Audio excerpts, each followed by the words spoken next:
Take a few moments before clicking start to settle and ground your attention. Take a few breaths, feel your body in your chair. Notice whatever is present in your mind and allow yourself to arrive fully to the moment at hand. If you're feeling unsettled or preoccupied, you might place your hand on your heart in support and in a comforting way, as if to say, I'm here for you.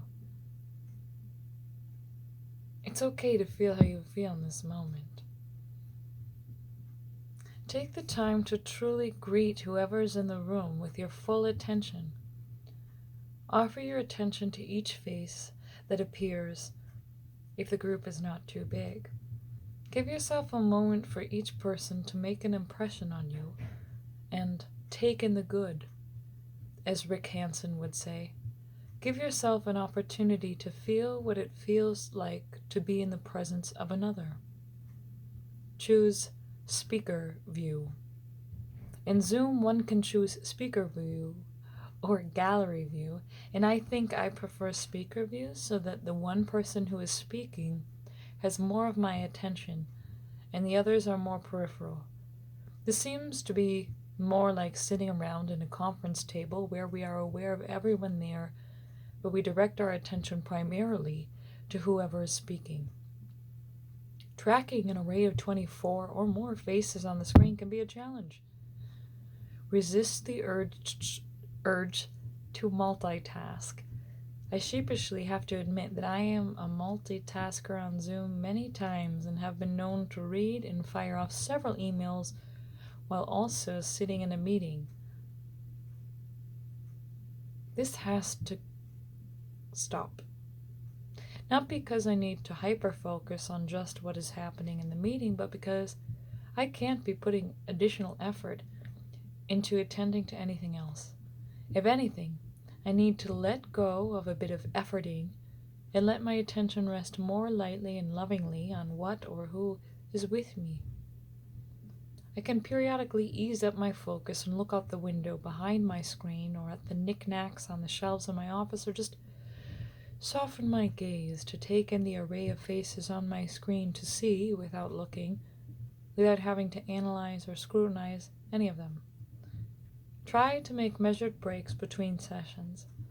As a clinical psychologist, when I used to do psychotherapy, I was fairly good at enforcing a 50-minute hour.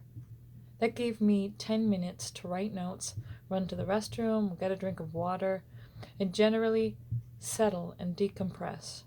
Often, my Zoom meetings run back to back, and if I find sometimes my Zoom room becomes a kind of random encounter anteroom where people from various aspects of my personal and professional life bump into each other for a few moments on their way in and out of a meeting with me. Fun as these moments are sometimes, I need to take better care of my precious attention and energy and take a refreshing pause. Why not? Give that a try yourself. And finally, remind yourself periodically that this is a new place between presence and absence that we will have to learn how to accommodate as we go forward into the uncertain future. It is both better than absence. Imagine life in a pandemic without FaceTime, Zoom, Skype, and the rest.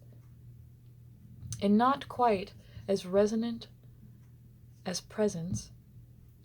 Do we know if mirror neurons still function over the internet like they do in person? Let's see if we can simultaneously refrain from high expectations without dismissing the clear benefits of online communication. And let's not forget those benefits. We can have important meetings while only dressed appropriately from the waist up. Our beloved pets can be perched lovingly in our laps while we review our colleagues' budget projections. If we are the host of the meeting, we can accidentally mute or remove a colleague in a way that would never be socially appropriate in person. We can even feign a poor connection if the meeting is getting so deadly dull that we are in danger of nodding off or striking our heads on the keyboard. But on a serious note, let's not dismiss this amazing technology, but instead learn to find a way to assimilate it into a full spectrum of interpersonal experiences that our new lives include. Let's be present to absence without becoming absent to presence. It won't be easy, but it will be worth it to develop this new capacity.